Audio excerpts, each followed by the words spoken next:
কোরআন কারীমে আয়াত আছে যে মসজিদের নাম হচ্ছে মসজিদে মাশআরিল হারাম। যে মসজিদ সামনে আমরা দেখতে পাবো এটি মাগরিব এশা একসাথে নামাজ আদায় হয় এই মসজিদে, এবং এখানে হাজিরা 10 জিলহজ সূর্য উদয়ের পর থেকে সূর্যাস্ত পর্যন্ত অবস্থান করা এখানে ওয়াজিব।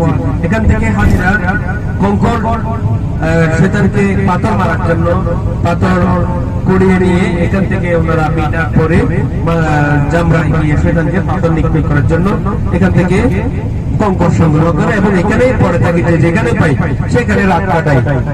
এই জায়গার মধ্যে বালুর মধ্যে কঙ্করের মধ্যে পাথরের উপর শুয়ে থেকে ওনারা রাত কাটায়, কত না কষ্ট করে।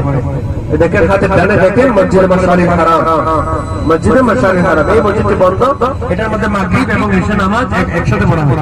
হজের সময় এটা খোলা হয় 10 জিলহজ, মসজিদে মাশআরিল হারাম।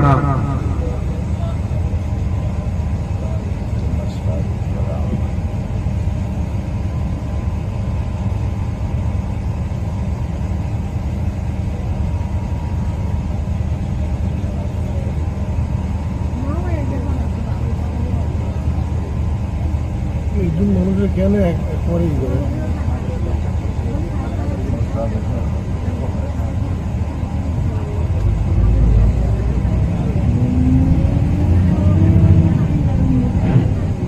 এই মুজদালিফায় হাজী সাহেবরা 10 জিলহজ যেখানে রাস্তার মধ্যে এই সমস্ত জায়গার মধ্যে তারা অবস্থান করেন, যে যেখানে পান সেখানে কি করেন অবস্থান করেন এবং শয়তানকে পাথর নিক্ষেপ